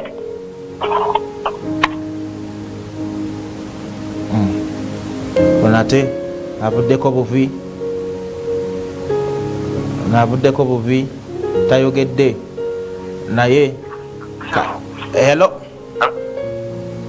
Pastor Geoffrey nakakumbusika. Geoffrey. Aha. Angati basaba Mukama. Nina mukyala wange mbadde njagala tugattira mu fumbo. Na mukyala wange nga mwagala bagata mu fumbo obutukuvu. Ekyo kyosabira Katonda kyagala Mukama akole. Amina. Kale tukkirize Katonda. Amina. Tukkiriza Mukama buli kimu kisoboka. Amina. Kkiriza Katonda tugenda kusaba tugatte essaala yaffe tugemuse okukkiriza kwaffe Mukama akole. Amina. Kale sigala ku TV yo. Mwana Katonda buli kyonna kyonna kyoyogera tolowooza nti nomala gakyogera. Buli kyoyogera eggulu liwulira. Buli kyoyogera wano eggulu liwuliriza. Ekigambo kyoyatula wano eggulu liwulira. Katonda agenda kukoona mu ekyo kyoli mu kwogera. Agenda kikoona mu sitampu agambe nti omwana wange kino kyayagala. Mukama waffe yeebazibwe. Omwana wange kino kyayagala. Oyinza okuba nga okyogera ng'ogamba bajja kumala gansabira. Eggulu lye lisooka okuwulira, kubanga Katonda ye awulira, amanyi n'ebyolowooza byogenda okwogera nga tunaba nabyogera yaba yabitegedde dda, naye alindayo confession, alinda gwe kyoyatula kyagenda okukona mu stampu, kyagenda otuukiriza. So buli kyoyogera wano nti njagala kusabira kino, ekyo Katonda aba yakitegedde dda. Kati ffe tugenda kumujjukiza bujukiza. Bayibuli egamba nti tuwerenga abajjukiza baani? Ba Mukama. Tugenda mujjukiza ti Mukama kino kye twagala, Mukama kino kye wayogera nti kye tunasabanga kyonna onaakitukoleranga, kati kola kino nakyo. Mukama ffe yeebazibwe. Tugenda kuba nga tumujjukiza bujukiza. Katonda waffe agenda kuba nga akola mu linnya lya Yesu. Hello munnaffe ali ku EBS TV. Hello. Yes, yeebazibwe. Amina. Njogerako nani ono? Oyogerako ne Nnabagereka. Nnabagereka. Otyo? Nsaba kunsabirako Musumba. Aha. Nina boyfriend wange. Naye ennaku zino sikyamutegeera. Gamba tategerekeka. Naye ng'ate mwagala. Yekyanga. Yekyanga nange sibitegeera. Oyagala Mukama mu positioning mu kifo kimu? Njagala Mukama muteeke mu kifo kimu kubanga nze mwagala. Gwa mwagala? Tukirize Katonda yagenda kikola. Ebyo ebyebulankanya, ebyo ebintu ebyebulankanya ebyo. Tubiteeke mu maaso ga Mukama, Mukama akole. Amina. Sigala ku TV tugenda kusaba nakyo Mukama akiwulidde. Kale. Munaffe. Hello. Alo Musumba. Aha. Wasotani sewa. Nasuze bulungi mpozi ggwe. Bulungi sewa. Otyo sabira ki leero? Nsaba kunsabirako. Nina bba wange naye twafunyemuko obutakkaanya. Mwafunyemuko obutakkaanya? Nanyiga n'okusula ewakati yasuzeewo kale amaka galimuko obuzibuzibu. Nsaba kunsabirako gaterere. Ogwo omwoyo ogwagala okyankalanya amaka gammwe ogwo tusabe Katonda agugobere ddala wala. Amina Musumba. Sigala ku TV omukwano tugenda kusaba. Kale Musumba. Hello.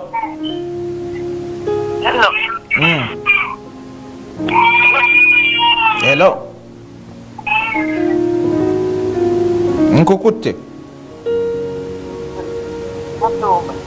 Wanji. Nkale nyawe jebale koyogerako nnyo maama. Nange njagala kunsabirako.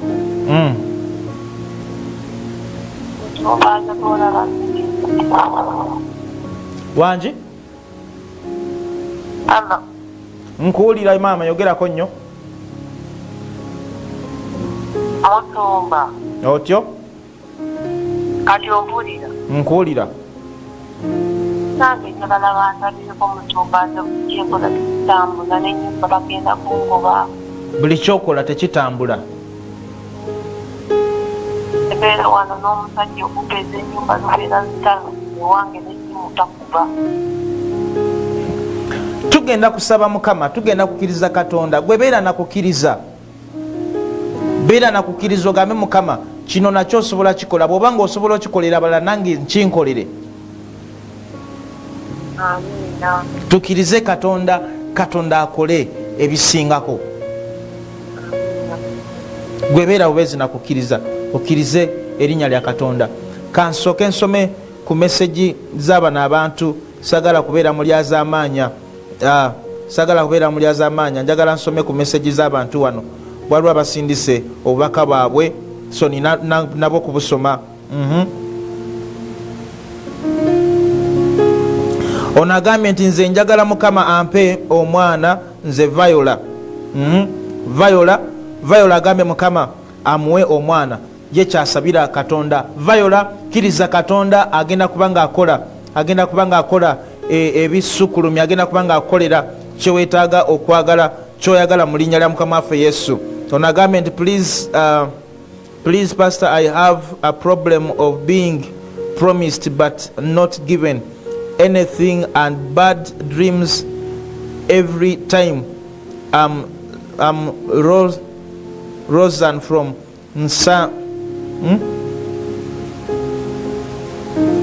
from Samia.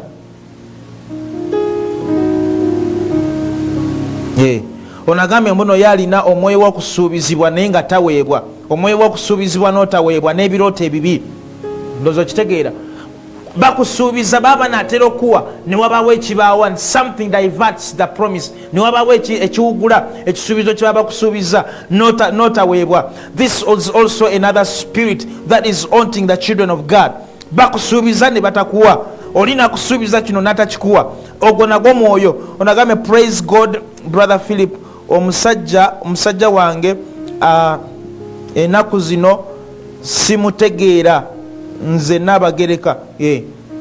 Kwegamba omusajja tategerekeka, omusajja tategerekeka. Twetaaga tusabe Katonda, Katonda agenda mu positioninga, Katonda agenda muteeka mu kifo kimu, agenda kubeera mu kifo kimu mu linnya la Mukama waffe Yesu, omwana Katonda omulamu.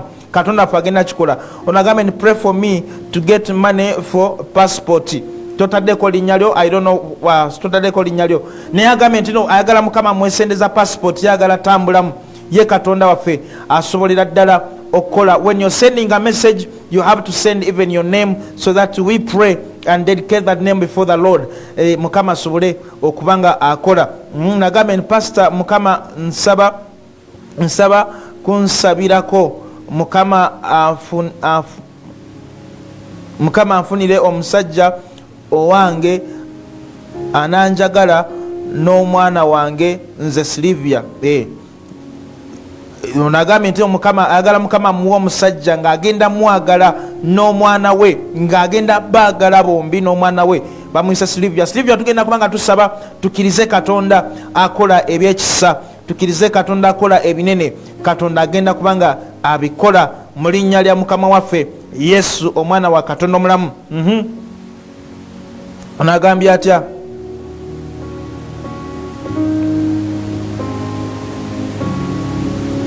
Onagambye nti nsabira nze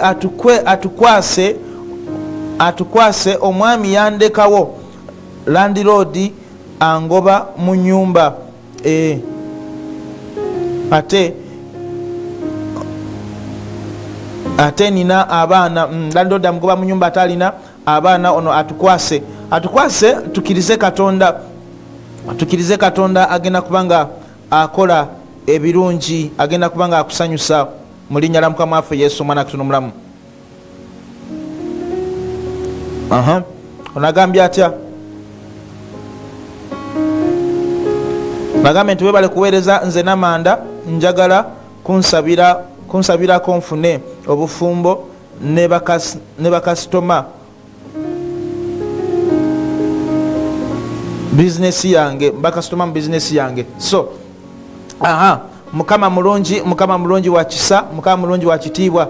Ezo message bwe zito bwe zigenze, tugenda kubanga tusaba kuba eddakiika, nina eddakiika ntono nnyo ez'okusaba, nina eddakiika ntono nnyo ez'okusabiramu. So we are believing God for these minutes.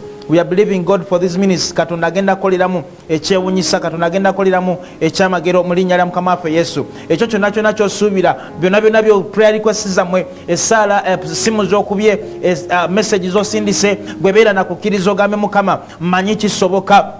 Beera nakukkiriza ogambe Mukama mmanyi kisobokera ddala. Mukama osobola kikola, mmanyi kino nakyo osobola kikola, mmanyi nakiri nakyo osobola kikola. Katonda waffe agenda kubanga akituukiriza mu linnya erya Mukama waffe Yesu, omwana wa Katonda omulamu. Katonda waffe asobolera ddala. Amiina.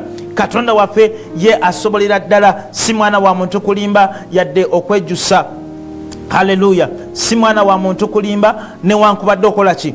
Okwejjusa. Ye bw'aba agambye nti nagenda kuwa omukisa, aba ategeeza mukisa gwennyini. Bw'agamba nti agenda kusumulula, aba ategeeza kusumulula. So we have to believe in God, and God is going to do it in the mighty name of Jesus, Son of the living God. Ndabona ali ku simu kyagamba ne tusabe. Hello. Asante sewo. Nasuze bulungi, wasuze otya? nsaba kunsabirako naloose bubi naloose nga abasirikale bangoba ente zingoba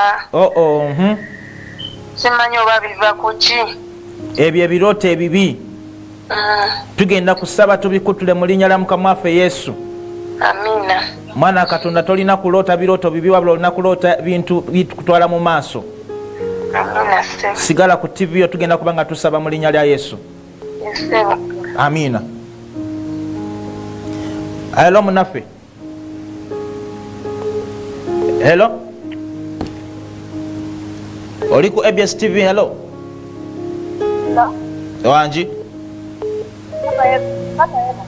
Yebazibwe Mukama.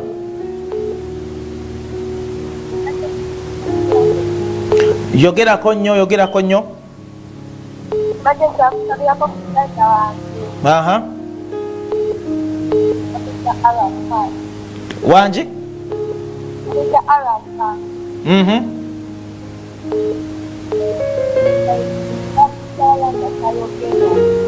Tayogera? Yabachi?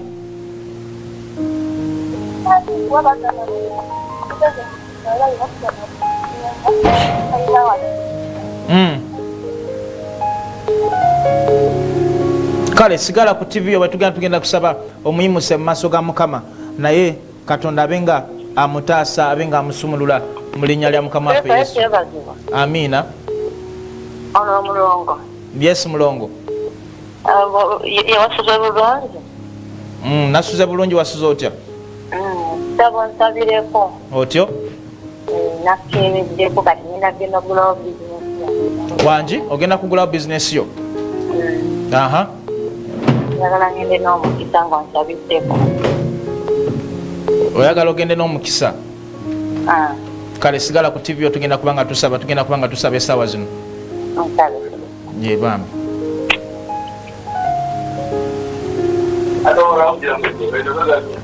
Hello. Hello. Musumba. Wanji sebo. Nkulamusizaako maama taata. Kale nange nkutumidde nnyo. Mbadde nina obuzibu obuli mukazi bwenfuna ganjagala buli mulimu gwokola ki? buli mukyala gwenkwana takkiriza abasinga ku 10 wakkirizaako ng'omu ate nga n'oyo omu abeera muyaye ndi mukunoonya mukyala nanjagala nga nze. Onoonya mukyala anakwagala nga bw'okwoya ebyobuyaayi. Kale katukirize Katonda agenda kuwa omukyala w'ekirooto kyo. Katukirize Mukama agenda kuwa omuntu gw'oyagala nga naye akwagala ebyaddala mu linnya lya Mukama waffe Yesu. Hello. Yebazibwe Mukama omulungi. Akati Musumba nze mbadde nakalokoka naye mbadde nja kusabako naawe. Nkusanga wakubangula ku TV nesimanyi wajja kyo weesangibwa. Chacho ogenda kujja Ekawala. Ekawala omanyiyo? Manyiwo. Ekawala ogenda kujja ku Revival Church. Ku Revival Church wano Ekawala wa Musumba Andrew. Senior pastor bamuyita Musumba Andrew Jengo. Ojja kujja ku Sunday. Jangu ku Sunday lwe tusabirako ffenna lwe tukunganirako ffenna ku church. Ojja kujja ku Sunday tukunganirako ffenna awo tujja kubanga osobola kulaba n'omusumba oyogereko naye mu linnya lya Mukama waffe Yesu. Amina. Era nja kwogerako naawe bisingako awo. Amina. Tukulinze ku Sunday.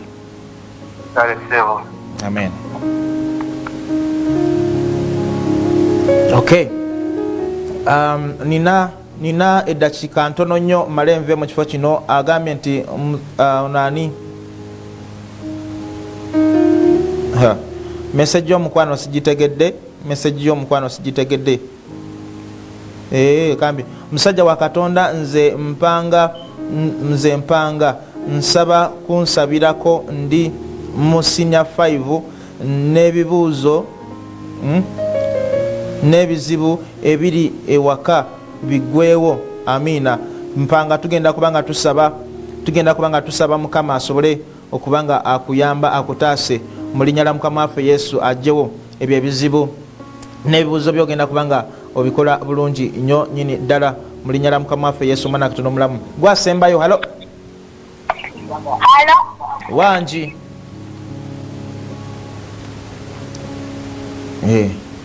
ate avuddeko adduse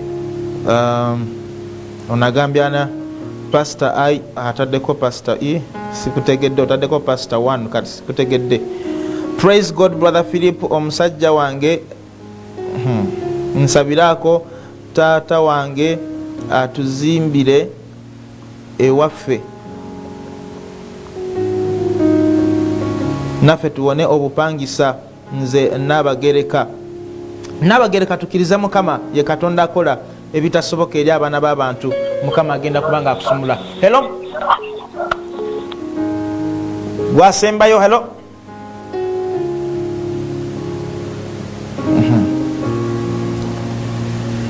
okay njagala tuyingire mu kusaba eddakiika zino ezisembyeyo njagala tuyingire mu kusaba kubanga obudde bwatukutedda.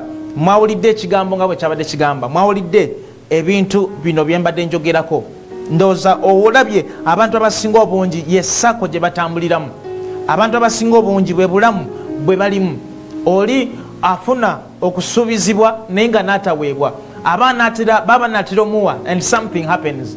Oli n'afuna n'agenda okusaba omulimo, abaana atera okutuukako nga banatera ogumuwa niwabaawo essimu eziyitingana, oluvannyuma agenda kumaliza nga omulimo tagufunye. The spirit of miscarrying, you're carrying something for a long time but mu ngeri omu oba endala almost there and something happens. Nabawadde ekyokulabirako ekyomukyala asitula olubuto emyezi 9 naye emyezi 9 nga teginaba kuggwako, something happens in between there, olubuto lwe ne luvaamu. Abamu obuluto buluvaamu nga balina emyezi 5, emyezi 6, emyezi 4 naba nga talabye ku kiri kyabadde asitudde, talabye ku kiri kyabadde asuubira. You're expecting something but you don't reach onto that.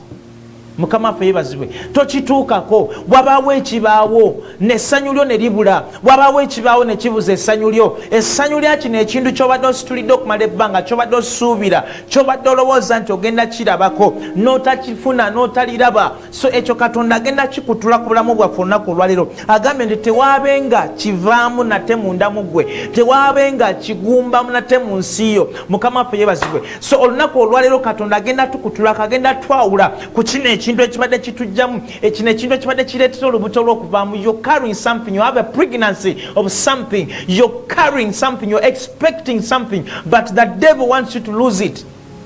Mukama waffe yeebazibwe. Katonda ekyo kyagala otukutulako, ekyo Katonda kyagala otwawulako, ekyo Katonda kyagala okuteeka, ayagala teeka boundary, ayagala teeka ensalosala, ayagala teeka ekisenge wakati waffe n'ekyo ekintu nti tulina kubeera nga tutambula naye. Ebintu byaffe birina okuba nga biteredde. Osabye omulimu, osabye omwana n'abagambye nti oba onaatera okufumbirwa, onaatera okukuba, onaatera okukuba embaga and something happens. Bamaze okwanjula, bamaze okukyala, kati kusaawa y'embaga eno niwabaawo ekibaawo ogenda okumaliza ng'embaga tebaddeewo. Mukama waffe yeebazibwe. So yimusa eddoboozi yo tugenda kusaba eddakiika zimpeddeko tukirize Katonda mu linnya lya Mukama waffe Yesu Omwana Katonda omulamu. Kabaka w'abakabaka, Katonda w'eggulu, Katonda w'ensi, Katonda w'ensozi, gwe Katonda ali mu bwagulu ennyo, gw'awulira okusaba kwaffe amakya g'olunaku olwaleero. Mukama ntadde abaana bo mu maaso go, mbatadde mu maaso go ayi Katonda, mbayimusiza mu maaso go bonna. Waliwo abakubye amasimu, waliwo Mukama abasindisa ezimeseji ez'enjawulo, waliwo abakubye amasimu nga prayer requests zaabwe za njawulo. Mukama bonna mbayimusiza mu maaso go. Kabaka w'abakabaka gwe Katonda alengera ebiri ebuziba, Katonda alengera ebiri ewala, Katonda amanya kye bagenda okwogera nga tebanana kukyogera, Katonda amanya biki bye tulowooza nga tunaba na kulowooza. Kabaka w'abakabaka nyimusa prayer requests zaabwe mu maaso go. Buli muntu yenna kyasabidde, buli muntu yenna kyayagala. Waliwo abakute ku TV zaabwe nga kwakukiriza kwabwe, waliwo abakute ku mbuto zaabwe. Mukama waliwo agambye nti no ye omwana amubuze Mukama yetaaga omwana akutte ku lubuto lwe baako ekintu ky'oteeka mu lubuto lwe Mukama kabaka wabakabaka leka wabeewo amaanyi agamwambala leka wabeewo ekisa ekimutomera mu linnya lya Yesu omwana Katonda omulamu ono alina omwoyo w'okusuubizibwa nga taweebwa Mukama ogwo omwoyo gumwawuleko mu linnya lya Mukama oli alina omwoyo w'amabanja kabaka wabakabaka baawule ku mwoyo w'amabanja Mukama buli alina omwoyo w'amabanja Mukama agukwawuleko buli alina omwoyo w'endwadde Katonda agukwawuleko omwoyo w'okusuubizibwa n'otaweebwa Katonda agukwawuleko omwoyo w'okulemererwa Katonda agukwawuleko mu linnya lya Yesu omwana Katonda omulamu olunaku olwaleero Katonda waffe kola ebitasoboka kola Mukama wange ebyalema abaana b'abantu Mukama bikole kubanga wasuubiza n'ogamba nti bwe tunaasabanga ekintu kyonna mu linnya lyo kinaatukolerwanga kabaka wabakabaka ssebo n'ogamba 2 3 bwe banaakuŋŋaananga ne bakkiriziganya ku nsonga omwe eb'endala onaabeeranga masekati gaabwe Mukama laba waliwo abakuŋŋanye nga famire balina ensonga zibakkiriziganyako waliwo abakoye obupangisa beetaaga tata waba bazimbire amaka Mukama kikole mu linnya lya Yesu waliwo yeetaaga bizinesi yesituke Mukama kikole mu linnya erya Yesu omwana Katonda omulamu kwegayiridde Mukama gwe Katonda w'eggulu gwe Katonda w'eggye Katonda lwana entalo Mukama lwana entalo zaabwe eziri ku mirimo lwana Mukama ebiri ewaka waliwo agambye nti omwami we yakyankalanyeemu omwami we tategerekeka kabaka wabakabaka ssebo yavudde ewaka naye Mukama nsaba kitange taata obeeko kyokola waliwo yagambye nti alina omwami alina boyfriend we naye tategerekeka abuukabuuka alinga tena Mukama nsaba omupositioninge mu linnya lya Mukama waffe Yesu omwana Katonda omulamu agamaka agakyankalanye Mukama nsaba ogatereze mu linnya erya Yesu leka abantu bano babeere basanyufu leka abantu bano balabe ekyamagero bakolere Mukama basanyuse bayimuse bakolere Mukama bawe bye basinga okwetaaga bye basabidde olunaku olwaleero Mukama bibawe bye bayimusizza okukkiriza kwabwe nga bwe kuli Mukama bibawe abeetaaga emirimu Mukama gibawe temekubo bweritali olunaku olwaleero batemere ekkubo bweritali mu linnya erya Yesu omwana Katonda omulamu tukwebaza Mukama kubanga nakyo kikoze tukwebaza Yesu kubanga nakyo kituukiriza mu Kristo Yesu omwana Katonda omulamu tusabidde gamba nti amiina amiina amiina amiina amiina. Thank you mwena ababaddeko mwebale nnyo mwebale ddala obudde butuleka butuddusa misinde naye tugenda kubanga tumaliza programu yaffe y'olunaku olwaleero njagala bagamba mwenna abagala okulaba Musumba Andrew Jengo abagala okulaba Musumba Andrew Jengo Mukama yakoze bulungi nnyo kubanga counselings kati ate counselings azzeewo okwacca amiina gwe abadde agamba nti olunaku olw'Essande lunzibuwalira bannaye olunaku olw'Essande lunzibuwalira kati ebintu tebikyali bizibu dduka misinde olunaku olwaleero leero si lwakubiri leero lwakubiri dduka misinde leo lunaku lwakubiri jangu omulabe jangu osisinkane Musumba Andrew Jengo agenda kubanga akulinze mu linnya lya Mukama waffe Yesu Kristo naye ojja n'ensigo ya mitwalo 10 ensigo ya mitwalo 10 counseling olunaku olwaleero olunaku lwakubiri alina counseling olunaku olwaleero Mukama waffe yeebazibwe nabeera ne counseling olunaku olwokuna n'olwomukaaga amiina. So Katonda yazzemu okusaba kwammwe Mukama agenda kubanga akola birungi byereera agenda kubanga abakolera ebyo bye musinga okwetaaga Mukama agenda kubanga abasanyusa Mukama agenda kubanga ayongera okubasitula agenda kubanga ayongera kubayimusa mu linnya lya Mukama waffe Yesu Kristo omwana Katonda tobeereyo n'ofiireyo n'ekizibu n'ogamba nti bannaye nze ate naakola nti Mukama yazeemu okusabako amiina amiina. Gwe eyakaloka nga tomanyi kawaala weeri nga gwe tomanyi kawaala weeri nga weetaaga okusabako wamu naffe jangu mu Kampala olinnye emmoruka genda mu paaka na Mirembe Road funa emmoruka ezijja ekasubi kawaala kasubi then ojja kufuna owa boda bwotuuka ekasubi either bwotuuka ekasubi ofuna owa boda omugambe nti ntwala ku Revival Church ewa Musumba Jengo Augustine oba Musumba Jengo Andrew amiina. Mukama waffe yeebazibwe naye omugambe nti ntwala ku Revival ewa Musumba Andrew Jengo oba mutwale Musumba ewa Iga Augustine abizaayo amiina. Erinnya erinakwanguyira omugamba ntwale ewa Musumba Iga bagenda kubanga bakutuusa ku church obutereevu ogenda kubanga otusanga wo olunaku olw'Essande tukwaniriza jangu okuŋŋaaneko wamu naffe tukkirize Katonda akola ebinene ebyekisa. Mukama mulungi wa kisa mwena abava ewala mwena abava Embale 40 abava Lukunjiri abava wa yonna yonna mwena musobola okujja Katonda agenda kubanga addamu okusaba kwammwe mu linnya lya Yesu. Bw'oba olina ekiweebwayo kyo, olina ensigo yo, olina ekimu kyo eky'ekkumi kyoyagala okuwa mu maaso ga Mukama, kyoyagala okuwa eri Katonda, kisindike ku namba gy'olaba esembyayo 10 eri ku screen yo eri wansi, esembyayo 10 gisindikeko. Sindikako ensigo yo, sindikako ekimu kyo eky'ekkumi, sindikako ekiweebwayo kyo, sindikako sente zo ezisupportinga obuweereza bwa Katonda mu kunyambako mu kuzimba ennyumba ya Mukama. Ne Katonda agenda kuba nga akola ebirungi, agenda kuba nga akutemera ekkubo weritali. Mu linnya lya Mukama waffe Yesu. Program bwetyo bwetambudde olunaku olwaleero. Mbadde Philip ku program y'omukisa gw'okumakya olunaku luno olwaleero. N'olw'ensonga eyo njagala tusinkane nate olunaku olw'enkya, tusinkane olunaku olw'enkya mu linnya lya Mukama waffe Yesu. Njagala Mukama abampeera omukisa, njagala Mukama abampeera omukisa, mwena abagenda okukola emirimu gyammwe, Mukama abakulembere, Mukama abakulembere, abatemere ekkubo eritali mu linnya lya Mukama waffe Yesu Kristo Omwana wa Katonda omulamu. Mubeere bulungi, mweraba, tusinkane olunaku olw'enkya.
Abooluganda, Mukama waffe omulungi yeebazibwe.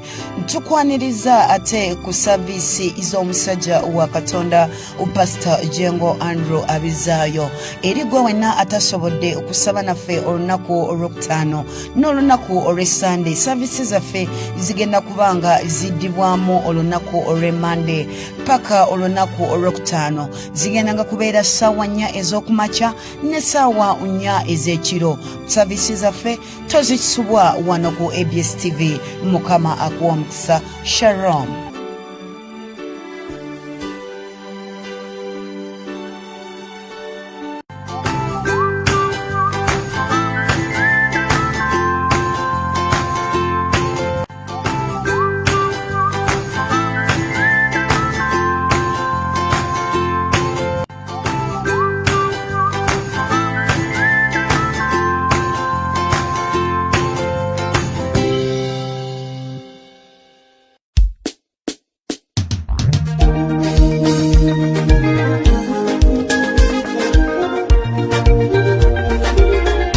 Buno bwe buyimba sonsomola obugaana omukyala abadde anoba okunoba okuva ku Mande okutuuka olwokuna.